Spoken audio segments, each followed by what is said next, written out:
10864. Station's your final time cue will be with 15 seconds until airtime. Mark, 15 seconds until airtime.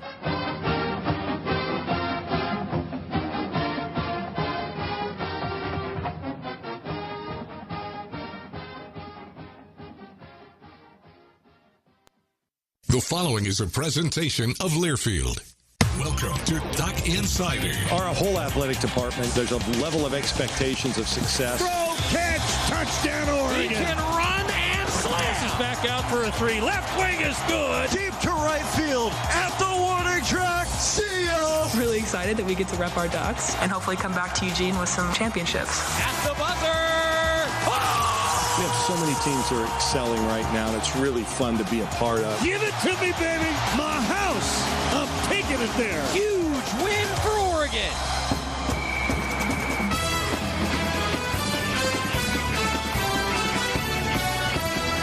This is Duck Insider on the Oregon Sports Network from Learfield, presented by On Point Community Credit Union. Better banking, local solutions. Live from the Country Financial Studio, here's Joey Mack. We welcome you inside the Casanova Center before we head to Corvallis. The Ducks taking on the Beavers to open up the three-game set at Goss. This is going to be a big-time matchup for Oregon baseball. We'll tell you about that coming up over the course of the show today. If you're live with us in the 1 o'clock hour, women's tennis in the NCAA tournament, the Ducks have just forced a tiebreaker at number 1 to decide the opening doubles point. The Ducks won number 3 doubles. They lost number 2 doubles. It's a tiebreaker at number 1 for Oregon women's tennis in their first matchup in the NCAA tournament. That's this morning. We've got all that for you coming up. Take your Facebook comments and questions. We're going to preview Oregon softball's final regular season series against Stanford. We'll also do a lot of talk about Oregon baseball, hearing a little bit from Tanner Smith, some surplus sale details for you, and earlier today we talked with Mike Jorgensen. Oh, he was good. We got a lot to cover with Mike Jorgensen. It's going to be a multi-show appearance for Jorgy because we talked to him for a long time. And what we're going to talk to him about today a little bit is the Hall of Fame, the University of Oregon Athletics Hall of Fame. The 2020 induction ceremony was held last night. It was a great night. I had the honor of emceeing the event, and it was pretty special to see Keisha Baker, a true trendsetter for Oregon track and field, and competing in sprints and winning in sprints. She was one of the best we've ever seen. Andrew Wheating got a chance to talk with the distanced great for the Ducks. Also, the indoor track and field team on the women's side inducted from 2010 after they started a streak of 5 straight indoor national championships. The Ducks also won 7 of the next 8 national championships, including that 2010 title. They really were the trendsetter for track and field here at Oregon in so many ways. Had the pleasure of talking with them last night. And then, lastly, Ashton Eaton. Probably on the Mount Rushmore of Oregon athletes. I think he's probably up there. That guy was the world's greatest athlete, a gold medalist in the decathlon twice in the Olympics, and a world champion. Got the chance to talk with Ashton Eaton. So what's happening is because we could not hold an induction ceremony for the 2020 class in 2020 and the 2021 class in 2021, we're actually doing the 20 class last night and the 21 class tomorrow. So we're going to have some of the ceremony actually for you on Duck Insider next week. We won't have the whole ceremony up on the Go Ducks YouTube or anything like that, but part of the night is I do a little interview up on stage, and it's really just it's their acceptance speech. I'm just there to prompt them and make sure they cover everything that they want to cover. And I often joke that at ceremonies like that, it's my job just to get out of the way. You know, and that's what I like to do in these ceremonies. It was really special last night. The 20 class, it was really an Oregon track and field reunion. They're going to be at Hayward Field tonight enjoying the action. Scott Phillips will be there as well. Middle school mile, Scott Phillips will be there. Scott will not be running in the middle school mile, but he will be present. A member of the Phillips household will be running in said mile. But yeah, it was really cool. Unfortunately, Nick Reed of Oregon football fame was unable to attend because he's having a baby. Yeah, he and his wife are expecting any day, and so wasn't able to make the trip out to enjoy his induction into the University of Oregon Athletics Hall of Fame. The 2021 class will be inducted tomorrow. It'll be the 30th Hall of Fame class in the University of Oregon's athletics history, which is pretty cool. Features track and field medalist Matthew Centrowitz, Melissa Gergel, and Scott McGee. Forward Ariane Boyer and head coach Jody Runge from one of the most successful eras in women's basketball history will be inducted, and volleyball's all-time leader in points, Sonia Newcomb, being inducted into the 21 class. Tomorrow is when the ceremony will take place. We'll talk with Jorgy about that. He's a member of the Hall of Fame selection committee here for the University of Oregon Athletic Department in just a little while. Before we talk softball, I do want to catch you up on some updates. Keyshawn Barthelemy is official. The Ducks have signed the transfer from the University of Colorado, a 6'2" guard. For the Buffs, he started 28 of 33 games last season. He averaged 11 points, shot 42%, 83% at the free throw line, averaged 2.5 rebounds and 2.5 assists in 26 minutes per game. 83% from the free throw line, ranked 5th in the Pac-12. I like to see that, huh? Barthelemy reached double figures in 18 games and notched 19 points, 5 assists, 4 rebounds in that game at Oregon, his highest scoring outing in conference play. It came against the Ducks. Now he's hoping to do it for the Ducks. Dana Altman said, quote, Keyshawn will add valuable Pac-12 experience to our backcourt, and we are really excited to add him to the team, said Dana Altman. He has shown tremendous improvement in his first 2 seasons, and we expect him having a real impact on the team. From Montreal, Quebec, Barthelemy represented Team Canada in the U17 FIBA World Cup. He helped the team to a 4th-place finish, and he is joining the Ducks. Going well, rebuilding that roster for Oregon men's basketball, I think it's fair to say. And Oregon women's lacrosse in the Pac-12 semis last night. The Ducks season came to an end in the Pac-12 tournament semifinals with a 21-9 loss to number 17 Stanford yesterday. The Ducks finished 4-14. They stayed in the game in the first half, and we had a little bit of history made. Hannah Hillcoff's first goal was the 100th of her career. She became the fastest Duck to 100 goals, reaching that century mark in her 37th career game. All-time leading goal scorer Shannon Williams previously held the record for the Ducks after scoring her 100th goal in her 40th game. We'll keep you up to date on women's tennis this morning, and now Oregon softball. They're getting set for what is a big series because the Ducks are right behind Stanford in the Pac-12 standings. 4th place is in striking distance for the Ducks. If they go into Palo Alto and they sweep this series, Ducks, I think, are going to feel pretty good about their finish to the season as they are idle in the final regular season weekend. Just the way the schedule worked out, the Ducks don't have a conference opponent the weekend before NCAA regionals. Just the way that sometimes the cookie crumbles, as they say. 5 o'clock at Stanford. It's going to be on Pac-12 Network. Our buddies at KWVA, the student radio station, will have the radio call. 2 o'clock on Saturday for the Ducks and the Cardinal, and they'll finish up the regular season on Mother's Day at noon. Missy Lombardi, the Oregon softball head coach, she met with the media getting ready for the trip to Stanford this week. Coach, one of the things that Stanford has is they don't really have an ace per se, or at least I would say. It's more of a staff approach, kind of start and then fill in as needed. One of the opportunities that this team has had is maybe not being able to dial in on a pitcher right away, and maybe an in-game adjustment and seeing that next inning, the next time they see him. Do you see that as being, I don't want to say an issue, but an opportunity that this team can work on, jumping on the pitchers immediately and not waiting that second inning? Yeah, I think the quicker that we can jump on them, the better. And I think that's probably one of the biggest lessons we've learned throughout this season is understanding how to get to somebody a little bit quicker. I think you got to see that in our first game against Oregon State. So I hope that they just continue. They understand it. It's just continuing to execute and finding a way to execute early.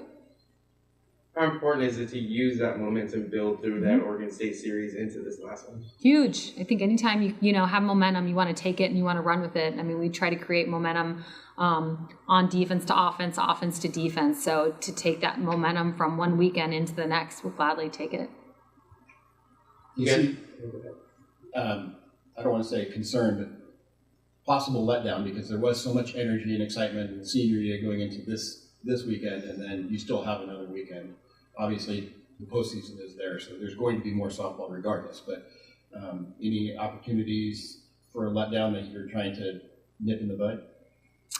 I don't think so. I think these guys are in a really good place, and they're ready to go. I mean, they understand this is our last weekend, and so of conference. So I think this group's in a really, really good place. You guys hit a bit of a snag earlier last month, and then finally start to get it, back together towards the end. Do you feel like you guys are in a good position right now where the season is? Obviously, heading into postseason soon. Yeah, I do. I think we're peaking at the right time. April is a tough month, but what we got from April, whether it was wins or losses, I think the biggest thing was just experience. We played against the best weekend every single weekend, so I think it has allowed us to just shape and mold who we are, but then also prepare us for what's next. Obviously, the postseason is motivation in itself, but how motivated did this team feel to get this senior group into the postseason? Motivated, I mean, for sure. They're our first group, anytime we have seniors, it's about them getting to walk away the way they want to walk away, and to continue from conference into postseason, and have an opportunity to win a championship. That's what we want. I mean, that's why they came here. So I think it's huge. I mean, postseason is on our minds every single year. On paper, this team your team looks like they have the advantage going into Stanford. But Stanford has shown that they are capable of beating anybody on any given day. You've mentioned the Pac-12 as a whole as a grinder. If you're not ready, it'll expose you. Any concerns about the team being ready going into this weekend? No, I think they're ready to go. Like I said before, I think anybody can beat anybody. I don't think any opponent in the Pac we have taken for granted or taken lightly at all. I mean, it's a super regional every single weekend. This Stanford team is a really good team. They're coached well. They pitch well. We know that. We just can't walk in there and expect to win games and to win a series. We're going to have to earn every bit of it. Any goals or agenda boxes to check, I guess?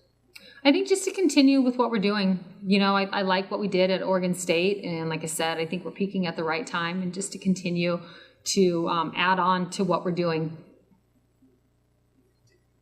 Bit different to end the season, sort of away from home. What did that senior weekend, accomplish for you guys as a whole, just to be able to send that senior out in the right way?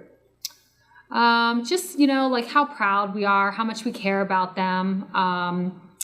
We know all the hard work that they put in school and on the field, and we've all celebrated together. We've all cried together. We're a family, and you hate to see your seniors graduate. It's bittersweet, but you're excited because you get to see what's next, what that next chapter is for them. So I think every time we step out on the field, this team plays for each other. They play for all of us, but I think you really got to see them play for their seniors on their last home weekend, and I think you'll continue to see them play for their seniors the rest of the way. You might have answered this after that game, but just as a whole, what does this senior group mean to you? Obviously, you mentioned this sort of being your first senior group here. Yeah, they're my first. They're version 1, and version 1 was tough. And we, had to deal with a lot of adversity, a ton of adversity. And they just kept going. There was times where we'd have some losing streaks, and we would be in our indoor hitting, and you would never even know that we had a major losing streak, because they were just upbeat and just wanted to get better and determined to find a way. They're, they are our foundation. So those three they're leaving their legacy on this program, and I'm proud of them as people. I'm proud of them as teammates, student athletes, and just want to see them finish their year strong. We're not done. There's a lot of softball left. The seniors would tell you that, and I think our team would tell you that too. Availability-wise, everybody's available, no injuries or anything? Yes, we are full strength. How about that? How about that? Coach Lombardi meeting with the media, full strength. So Arizona State sitting at 16-2, UCLA 15-3, Washington 12-6. Then at Stanford 8-10, Oregon 8-13. So if the Ducks were to sweep the Cardinal, the Ducks would be in 4th place in the Pac-12. And Oregon still has a top 20 RPI right now for Oregon softball across the entire nation. So I mean, hey, it was an ebb and flow. Now, final regular season weekend on the road. Let's see how the Ducks do. Let's see how the Ducks do. When we come back, Tara Mcgowan, she met with the media to talk about the season that has been thus far. More coming up on the Oregon Sports Network from Learfield. Summer starts here at your local Toyota dealer. Come in for huge savings on great Toyotas, like the adventurous RAV4, the sleek Venza, and the Ruby Highlander. For more information, visit Toyota.com. Toyota, let's go places. After 2 years of construction, my wife and I finally moved into our dream home. So when a bathtub fixture broke, causing major water damage, I was glad we had the home insurance protection we needed. How do you know your home is protected? Talk to a Country Financial rep like me, Nick Simon. We can help you understand your options and select coverages to meet your needs. Then if something happens to your home, you won't have any surprises. Need the right coverage for your home but not sure where to start? Visit TakeSimpleSteps.com or contact a local Country representative.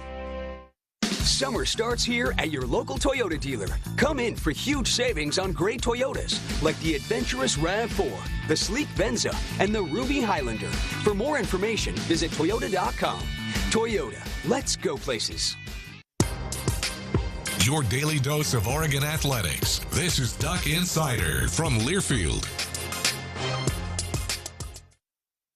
Papa, why can't we telegraph while riding a horse? Son, there ain't no one to blame but Jeffro. He was riding old Betsy the Stallion, tip-tapping away at his telegraph, when blam! Ran right into the side of the saloon. Well, if Jeffro can't do it, neither should you. Don't text and drive. Visit StopTextStopWrecks.org. A message brought to you by the National Highway Traffic Safety Administration, Project Yellow Light, and the Ad Council. Adopt US Kids presents What to Expect When You're Expecting a Teenager.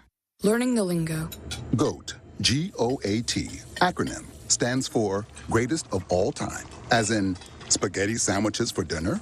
They're my fave. Dad, you're the GOAT. You don't have to speak teen to be a perfect parent. Thousands of teens in foster care will love you just the same. Visit adoptuskids.org. Brought to you by the U.S. Department of Health and Human Services, Adopt U.S. Kids, and the Ad Council.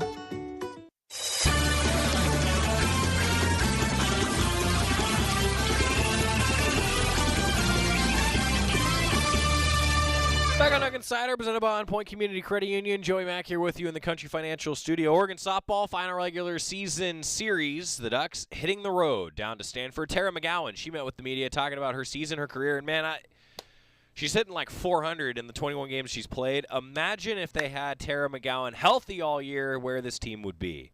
They've had some adversity, there's no doubt about it. Tara Mcgowan talking about a lot of things. Oregon softball finishing up the regular season this weekend. How hard was it sitting out for those 20-some games? And what did you learn?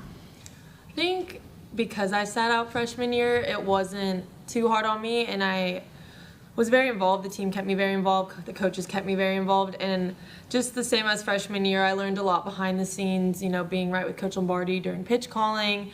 Coach Martyr worked one-hand drills with me for a month and a half, so I really wasn't too far out of the loop, and having that experience from freshman year definitely made it a lot easier. As a catcher, you're obviously a lot involved with what happens with the game, with the coaches and all that kind of stuff. Did you find yourself sort of moving into a semi-coaching role during that time? Yes, Coach Lombardi always tells me and Brooke that we are going to be coaches, whether we want to or not, so I definitely went towards that role when I was out, for sure. Is that during that Cal game, the fact that kind of came back up, was that reinforced? Yes, me and Brooke were right there with Coach Reagan calling pitches. It was a lot of fun. Talk about this last weekend against Oregon State. Finally good to see some success. The team really needed that, didn't they? I think we just found a purpose as a group, and you could see a different feel. Like the coaches said, they saw something different in our eyes, and I think we all were united, whether that be because it was Oregon State or for behind-the-scenes reasons, but I think you saw a very united group, and hopefully looking to take that into Stanford as well. Yeah, is that something you can feel? You can take that on the road with you? Is that going to travel? Yeah, I think once you find something like that, it doesn't go away, and I think we found it just at the right time, so I'm looking forward to bringing that with us through the rest of the season, whether that be Stanford or postseason. When you were batting leadoff, one of the things that I won't say an issue, but different than, say, Hannah, you jump on pitches a lot. So I think if I looked at your pitch counts your tracker, you were 1 or 2 pitches in and you were putting the ball in play. Whereas Ncaa, will give 4 or 5 looks at a pitcher, lead off.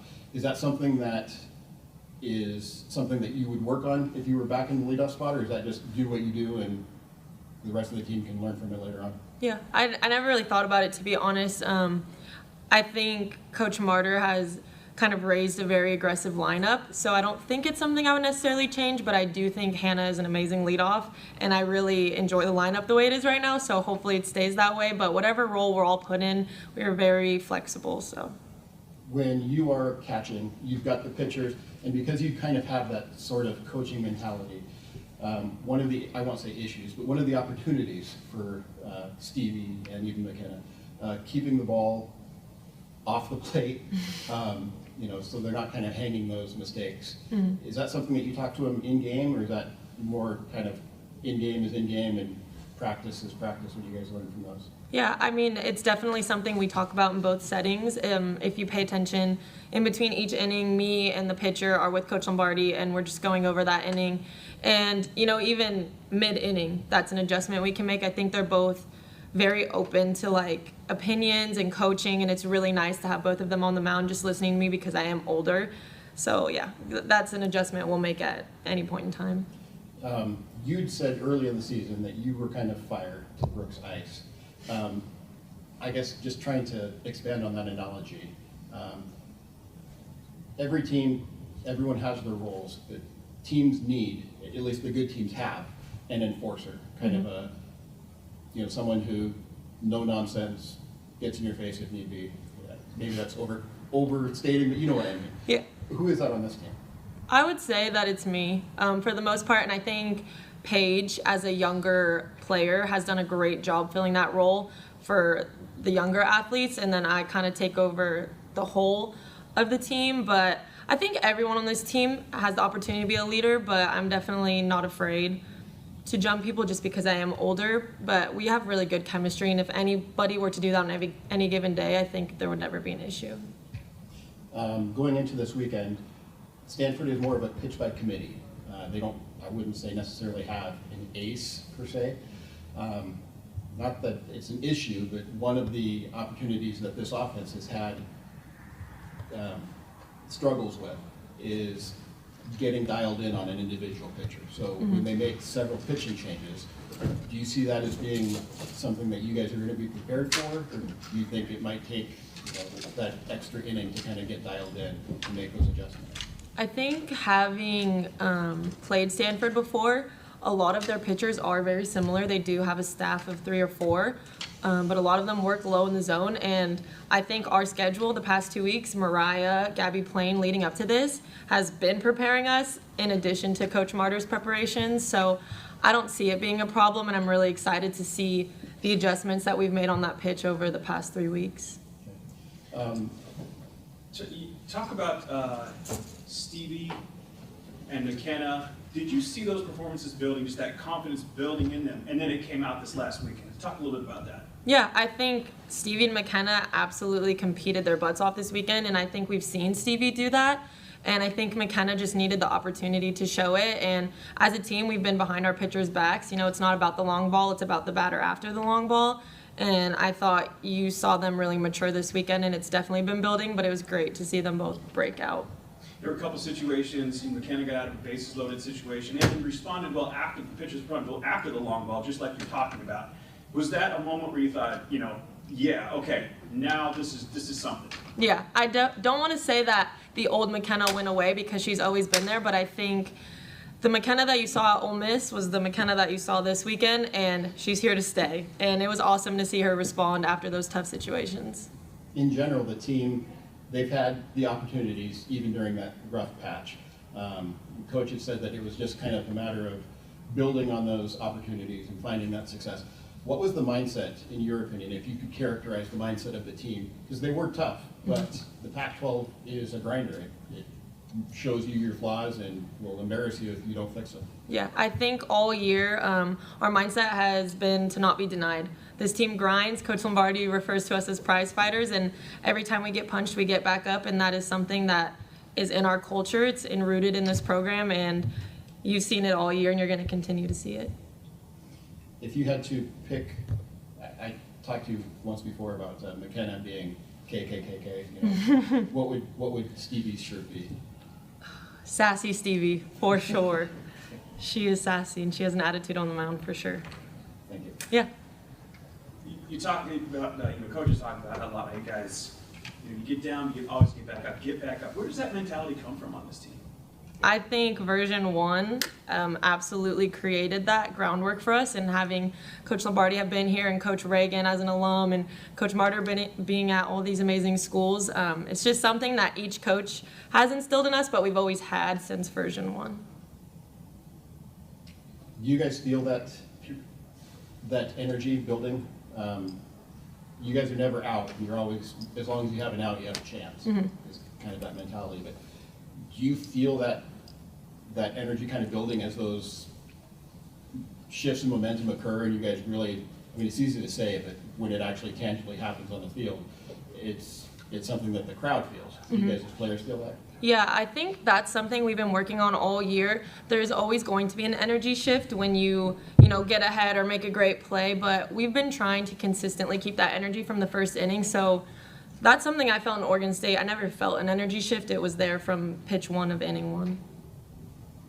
How important is it to sort of carry that momentum from the Oregon State series into this last series? Yeah, I mean, it's always important, and I think as long as this team stays unified like we did this past weekend and we keep that common goal in mind, it will not be an issue to keep that energy. What are sort of those keys to picking up, this series win, and how important this is for you guys' season to continue? Mm-hmm. I think just having each other's backs is a big thing, and in-game adjustments. If something's not going our way, somebody being able to step up and really make that change, and that's going to continue with us through postseason. So, who's the biggest, or the loudest maybe, but who's got the most energy in the dugout? Valerie Wong, 100%. And Brooke being out has done an amazing job leading that as well. I think you'll always see Brooke and Val in the front of the dugout on any highlight reel you ever see. Obviously, you guys got the honor of your senior group, but how important is it to get this team to the postseason for their last run? Yeah, I mean, each of those seniors came from version 1, and that's something special in itself, but each individual senior has had a different path and has had their own struggles, and to be able to be a part of their journey and have like a hand in getting them to where they've always wanted to go is something I really hold special to my heart. They've been with me since day 1, so I'd love to do that for them. If I could ask, just because we haven't been able to see her as much, but you being a catcher, seeing her a lot more, Allison, she's got a great off-speed pitch. She's got, her height allows some change of elevation a little bit. What do you see out of Allison, and what might we be able to see when we see her more consistently? I think Allison's our secret weapon. I mean, you got to see what she's capable of against Washington. She's someone that's going to come in and throw them off balance, going to change their timing up, and she absolutely can handle the pressure situations again, as you saw in Washington, so she's definitely our secret weapon. Secret weapon, huh? Tara Mcgowan, a lot there from the veteran for this Oregon team heading into their final regular season series. Tom says you keep saying softball is top 20 RPI on YouTube. ESPN is downgrading the Ducks for 0 top 25 wins. I don't think that those are necessarily completely connected. Oregon is at number 17 in the RPI right now. Virginia Tech, Oklahoma, Florida State, Alabama, UCLA, that's the top 5 of the RPI of games played through yesterday. But if the Ducks are being downgraded by ESPN in their projections, maybe, if that's what you're referring to, I haven't looked at that. I've only looked at the RPI, to be honest with you, and the Ducks are at number 17 in the RPI after playing the nation's toughest schedule to this point. They've got the number 1 strength of schedule rating. Knox, Jeff Mail today? I think we can get to Jeff Mail today. We got things coming up. Baseball against Oregon State. It's a big one. We're going to hear a little bit from Tanner Smith right after this on the Oregon Sports Network from Learfield.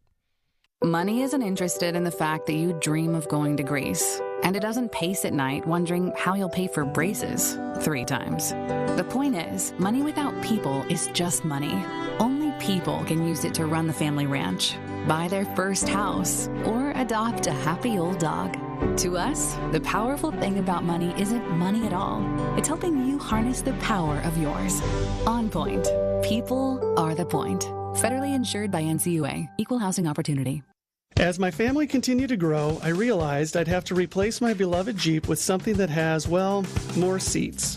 I'm Jason Hines, Country Financial Rep and father of 7. Whether you're upgrading from your sporty ride with no room for a car seat or finally replacing your well-loved beater that still has a cassette player, you'll want the right protection for your new car.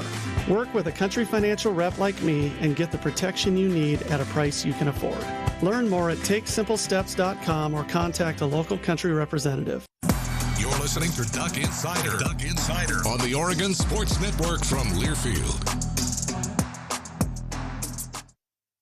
Is that a faucet running? That's not a faucet. That's a river rushing through the forest. Forest rivers provide over 100 million people with clean water to drink. What? I can't hear you because of the vacuum. That's not a vacuum. That's the trees in the forest cleaning up the air we breathe. I didn't know the trees were so amazing. Yep, and the forest gives us shade, trees to climb. That's awesome. Let's go explore some more. Visit the forest today and enjoy all it does, just for you. To learn more about the forest and find one near you, go to discovertheforest.org. Brought to you by the U.S. Forest Service and the Ad Council.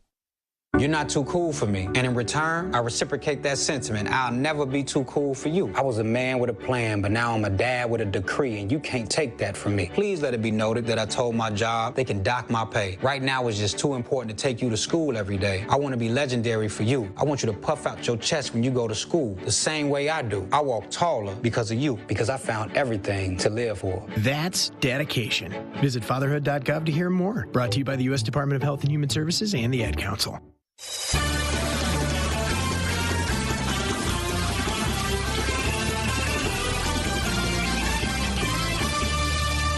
It's a big one in Corvallis coming up tonight. 7 o'clock first pitch, 6:45 pregame show here on the Oregon Sports Network, televised on the Pac-12 Network from Corvallis tonight as well. 7 o'clock tonight, 6 o'clock tomorrow, and then a 2 o'clock start on Sunday for the Ducks and the Beavs at Goss. Tanner Smith, this is from after Oregon's loss earlier this week to Oregon State at PK Park. But he's a veteran, man. He met with the media, had a lot of good things to say about that game on Tuesday, and also this big series up ahead in Corvallis. Tanner Smith meeting with the media.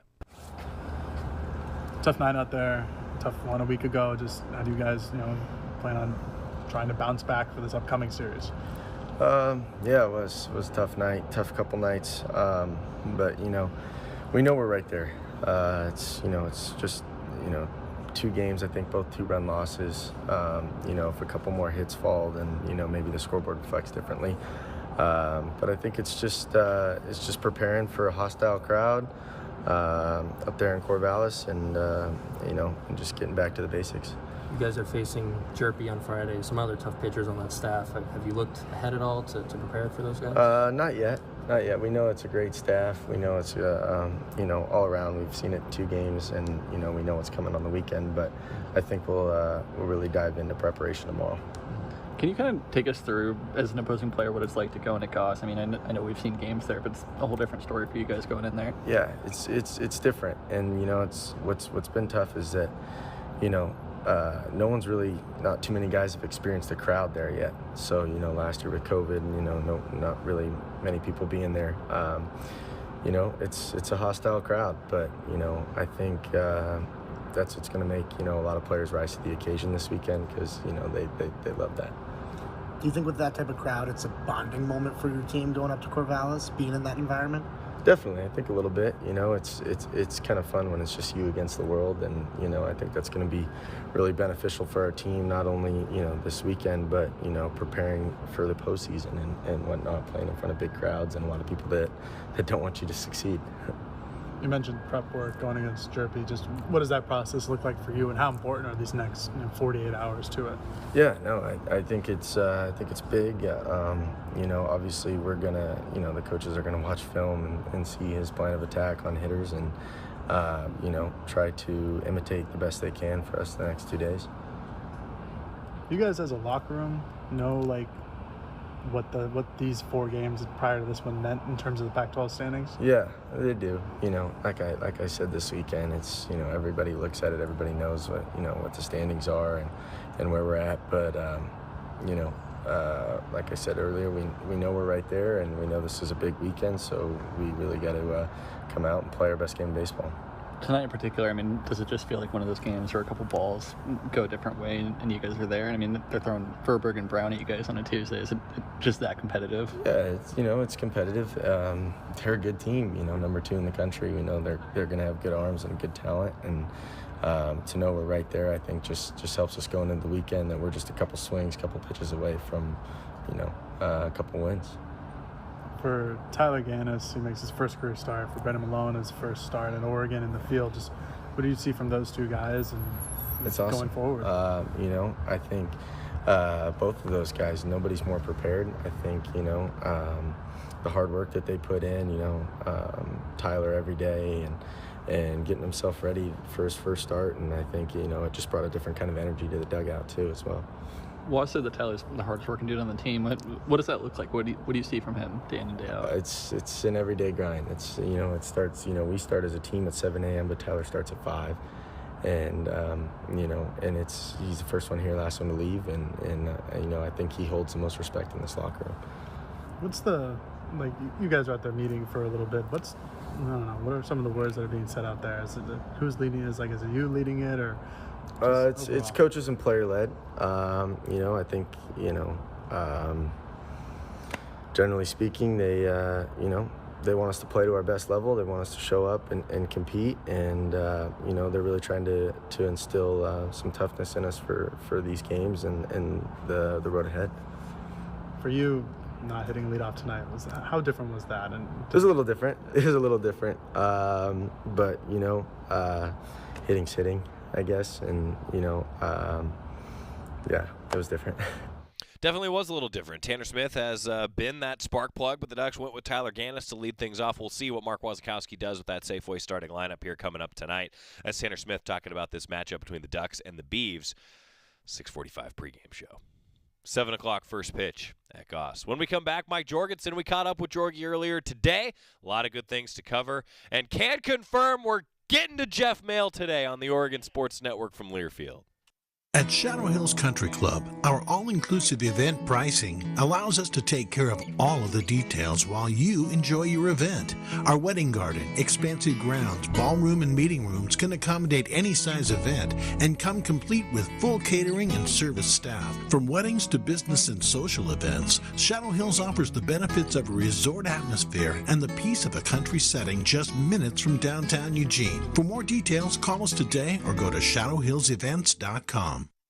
From the weight room to the classroom, on the field and off it, On Point proudly supports University of Oregon athletics because student athletes do so much more than bring us pride on game day. They bring our entire community together in Eugene and all across Oregon. So whether you're watching the game in the stadium, at home, or at your favorite local business, their success makes all of us stronger. On Point Community Credit Union. Join in. OnPointCU.com. Federally insured by NCUA. Equal housing opportunity. This is Duck Insider, presented by On Point Community Credit Union on the Oregon Sports Network from Learfield. Right now, our country feels divided, but there's a place where people are coming together. I was nervous to talk to someone so different than me. Me too. Love Has No Labels and One Small Step are helping people with different political views, beliefs, and experiences connect through conversation, and it feels good. This conversation gives me hope. It gives me a lot of hope, too. Take a step toward bringing our country and your community together. Start a conversation at lovehasnolabels.com/one small step. A message from StoryCorps, Love Has No Labels, and the Ad Council.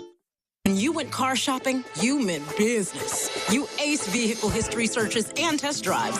You out-salesmaned the salesman. Now you've got your wheels. If you manage that, you can get your retirement plan on track. Visiting aceyourretirement.org can help. With 401k tips and smart saving strategies, you'll have the info you need to get more for your future. Go to aceyourretirement.org, because when it comes to speeding past financial challenges, you're an ace. Brought to you by AARP and the Ad Council.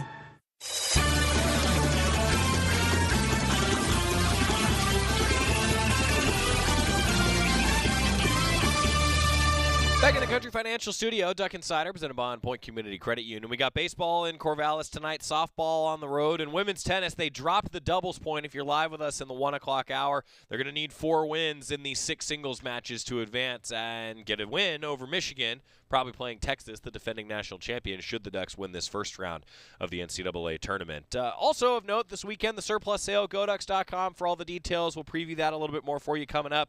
But I want to spend some time talking with Jorgy. It's going to be the first of a multi-show appearance for Jorgy. We talked to him for about a half an hour earlier today. And one of the things on Jorgy's plate is he's on the Athletics Hall of Fame selection committee here at Oregon. Really tough job. We actually talked with him a little bit about that before we got into our football review with Mike Jorgensen, part 1 of our chat with Jorgy.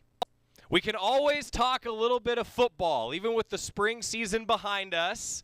We're looking ahead to the fall. Mike Jorgensen is with us, ladies and gentlemen. Jorgy, I'm happy to report that I see one extra thing in your office on a shelf behind you that was not there before. What's the trophy? Oh, the Leo Harris Award. Yeah, we were just in the middle of that, weren't we? Yes. Yeah. I love it. You're welcome. Yeah. You're welcome. I had a feeling I could see just the top of it, and I thought, gosh, I thought I saw that at the 2020. Yeah, see, the 2020 or 2021 Hall of Fame induction ceremony. Of course, Jorgy on the selection committee, a Leo Harris Award winner. So welcome back to the show, Jorgy. I'm glad to see the office is being decorated. Yeah. Happy May, by the way. Doesn't it look beautiful outside? Yeah, no kidding. No kidding. Hey, Jorgy, so we're recording this on a Friday. You and I were just at the 2020 Hall of Fame induction ceremony. If you're live with us on a Friday, which this will air either on Friday, Monday, Tuesday, I don't know yet. I haven't decided at the time of recording. We got the 2021 Hall of Fame induction class coming up. In the fall, we've got 2022. Have you ever had 3 Hall of Fame ceremonies in one year? Oh, geez. No. I mean, it's never been done. It's just, it was really too bad that you couldn't celebrate 2020 in 2020, let alone 2021 in 2021. But I'll tell you, doing these back-to-back surrounding track and field and everything else that goes with it, a lot of people well-deserved the awards they're getting and the recognition they're getting in the induction, the Hall of Fame. It's great to be part of the committee. And, man, I'll tell you what, it's been fun seeing some of those people again that sometimes you don't get a chance to see for 10, 15, 20 years. So yeah, that was special for me last night, just talking with all of the track and field folks that were like, I haven't seen my teammates all together in so long. And that's the 2010 indoor team that was inducted into the Hall of Fame as a team, and they were all just fired up to see each other, which was pretty special. Jorgy, I'm not going to ask you anything that's going to get you in trouble, but could you just sum up for fans how difficult it is being on that committee with so many deserving potential inductees? Oh man, it really is. I'm glad you bring that up because, I mean, each year the committee goes through a painstaking process to put nominees out there and all the information that goes behind them and trying to make your case as to why this is somebody that should be in a Hall of Fame. And every year that we put all those people, they all deserve it, but you have to narrow it down to a few. And what gets tougher and tougher, Joey, about this whole process is each year some new class comes on, and that class either has NCAA championships, individual championships, All-Americans, record holders, eventually Heisman Trophy winners one day or whatever it might be type of situation. You're dealing with all that and stirring it into a pot and then being able to come up with the votes to be able to put those people through. So every single year, it's really, really difficult, but a great committee to work with. That's the thing about it is people do their work. They do their due diligence. And when they do, you feel good about the end result for sure. Yeah, it's a special thing to celebrate. It's always an honor for me to get up there and MC the event. And every time we have one of these, I have to say at least once, probably twice throughout the ceremony, like, hats off to the committee, ladies and gentlemen, because we're officially into what a lot of people would call the golden age of Oregon athletics. It's track and field, and it's so much more than that with so many great people that are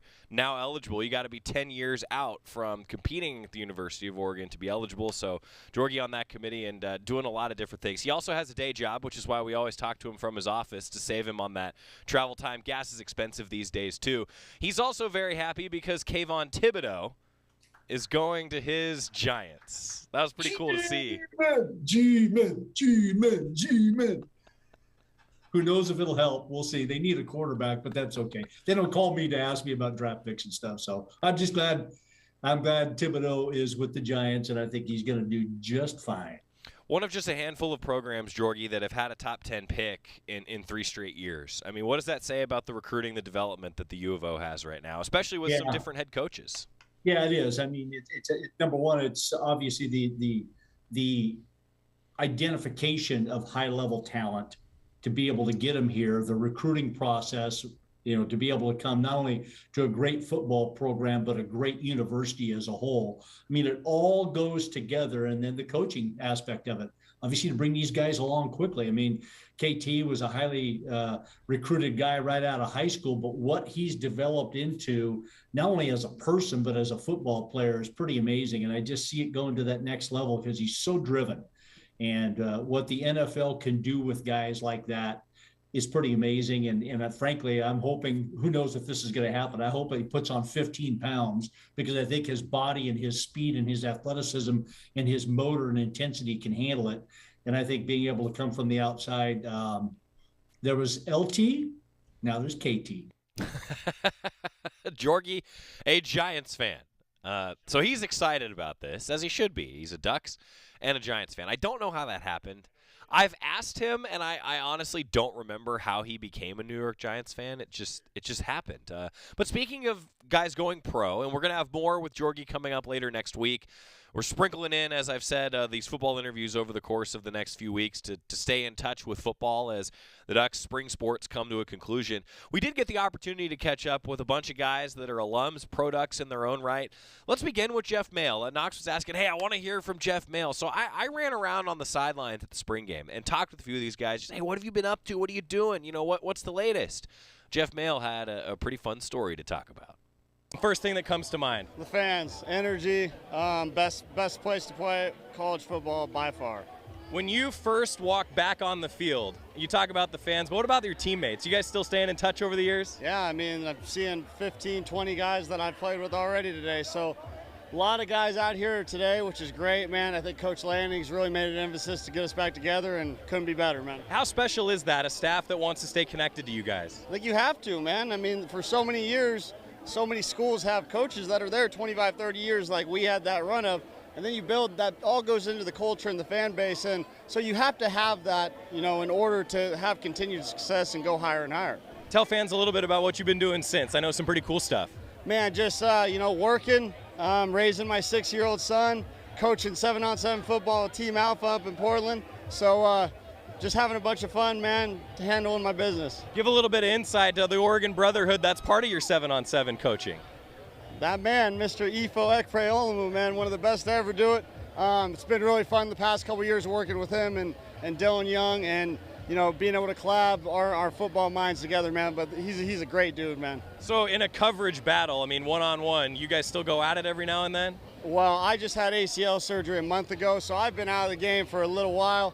Ifo, his injury that he had. So we're older now, okay? We're accepting that. And it's okay for us just to be out there and not have to go full speed and compete like that. Welcome back to Autzen. Appreciate it. Glad to be back. Jeff Mail, that was fun catching up with him. But, he and Ifo Ekpreolumu, along with Dylan Young, I mean, they're coaching up in Portland. And to be honest with you, I didn't realize the connection that they had until just before the spring game. And when I talked to Ifo separately on the sideline, I was like, Ifo, man, that's awesome. And he goes, yeah, we never got a chance to play against each other at Oregon, but they knew each other, and now they're starting this thing in Portland. And it's cool getting a chance to see those guys coaching, and they've accepted that they're a little older. Jeff said, I got a good kick out of that. Let's hear from Lamar Winston next. It was fun to catch up with him, a guy who this guy lives and breathes Oregon in a lot of different ways. And Lamar Winston, we caught up with him at the spring game. First memory that comes to mind. The upset against UW, I mean, that right there, you already know how that go. Yeah, that's going to be my memory for life, for good. I think that was a long-awaited whooping. We needed that. You know what I'm saying? You got a chance to rush the field in that moment, be with the fans. That one of the better memories, just being with the fans? For sure. I mean, for them to be in where we treat as our business place, yes, we want y'all to be. Sometimes we want y'all right next to us cheering with us and to get that feeling, and y'all get to feel exhilarated like that. It was just a dream come true. I'm going to be honest. It was a dream come true. Feelings on the team. I mean, just what do you think? What are we going to see today? I mean, honestly, I think we're going to see a show. I know some of the guys that used to be young bucks when we was playing, but now they're the older dudes, the more seasoned vets. I mean, Isaiah Crockers, you got the Chachi Delgados, you know what I mean? Those guys, man, I think they're going to have a game. DJ Johnson and them. So I expect a lot of electric play out of these young fellas. Welcome back to Autzen. Appreciate you. I'm blessed to be here. Pretty amazing catching up with Lamar Winston. His prediction was pretty darn good, huh? He said, yeah, I think we're going to see a show. We did see a little bit of a show. I thought that was pretty outstanding to get to know Lamar Winston's thoughts a little bit. Scott, I'm going to go out of order on you. Ugo Amadi, because I want to get a little bit of the thought from the product perspective with some of these guys going to the draft. Ugo did this interview with his little one holding his hand. Pretty special. Ugo Amadi.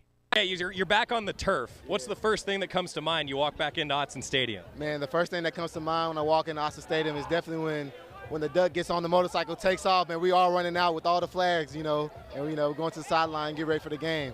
What's that emotional rush like? Can you take fans inside your mind in that moment? Man, it's everything. I'm taking everything in. The atmosphere, the no raining in Autzen, I'm taking everything in.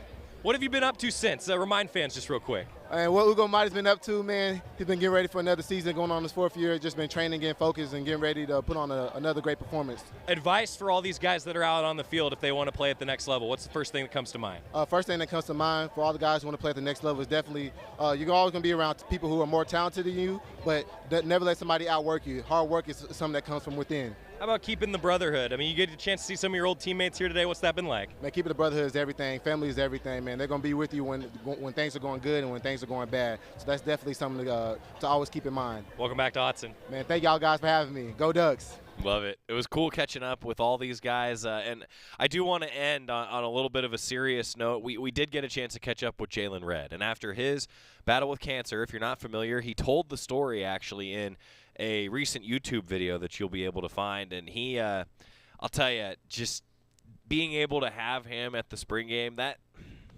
that gave me some feels, all right, truly. So we got a chance to catch up with Jalen Redd. He had some good things to say. Back on the turf at Autzen Stadium, first memory that comes to your mind? First memory that comes against my mind is when I caught a touchdown in the back corner versus Washington. Take fans through it. What do you remember? I remember Justin Herbert rolling out for another touchdown, and I had to recreate and get open after my route, and I did a little toe tap in the back of the end zone right there. That was a little memorable for me. Tell us about the brotherhood a little bit. You get a chance to be around some of your teammates still. Sure. The brotherhood is strong. I feel like everybody still loves me. I got love for all these boys, even though I ain't seen them in a long time. It's a blessing just to be here, and I appreciate all these coaches to the fullest, and it was a fun ride when I was here. Welcome back to Autzen. Man, baby, it's great to be back. Jalen Redd, that was cool. I had a lot of fun talking with all of these guys, and I wanted to kind of spread them out over the course of the post-spring game so that we could have a little bit of fun with it. And Jalen, it was great to see him. And, we talked to him actually like right before the team was going to come back onto the field, so I had to go a little bit shorter with Jalen. But it was great catching up with Jeff Mail, Lamar Winston, Ugo Amadi, Jalen Redd, and played some of them earlier on the show. Thomas Graham, who am I forgetting, Scotty? We did so many. EFO, we talked with EFO.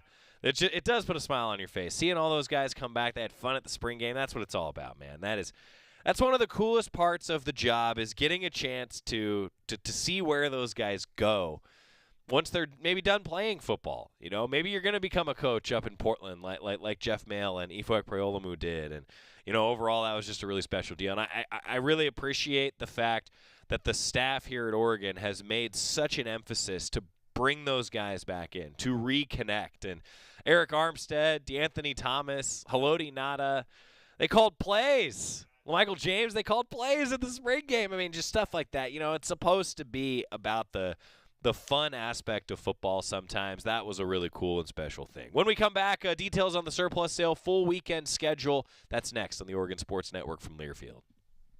After 2 years of construction, my wife and I finally moved into our dream home.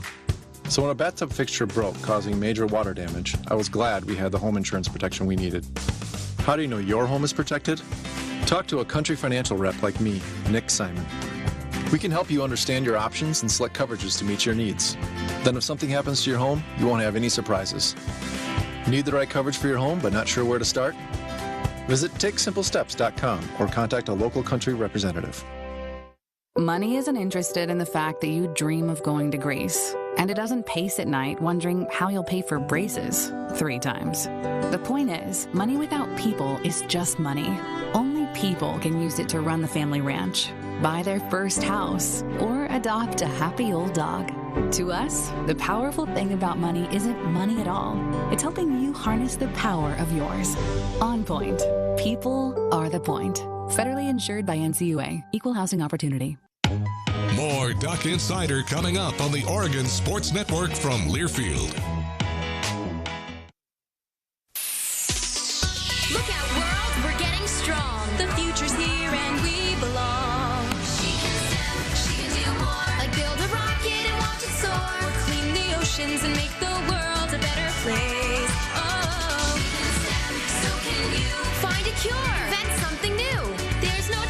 challenge in the world that she can't face. She can STEM. Learn more at She Can STEM. A message brought to you by the Ad Council.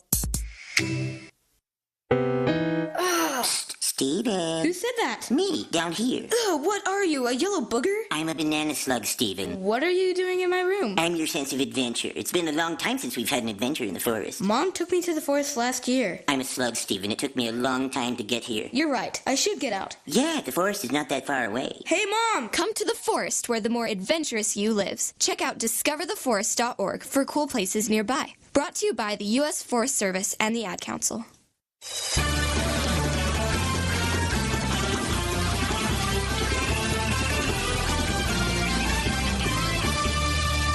Back inside the Country Financial Studio, it's Duck Insider, presented by On Point Community Credit Union. Taking a look at the weekend schedule, Oregon women's tennis in the NCAA tournament this morning. They're continuing into the afternoon here if you're live with us in the 1 o'clock hour. Michigan got the doubles point. Oregon got a couple wins in the first set, a couple losses in the first set. They need to win 4 singles matches to win this thing. So we'll keep you up to date. We'll see how they do moving forward the rest of the day. Elsewhere, the schedule for the weekend is as follows. Oregon softball, 5 o'clock against Stanford tonight. It's on Pac-12 Network. It's also going to be on KWVA. The student radio station is going to have the call. Oregon baseball, also on Pac-12 Network tonight at 7 o'clock. 6:45 pregame show with myself on the Oregon Sports Network. Oregon soccer, as part of their spring schedule, they are taking on the Portland State Vikings tomorrow, and it's going to be streamed, I understand, which is pretty darn cool. So the Ducks against Portland State, tonight, and then Western Oregon coming up at 5 o'clock on Saturday. I missed a game. So the Ducks, a couple coming up for Oregon soccer.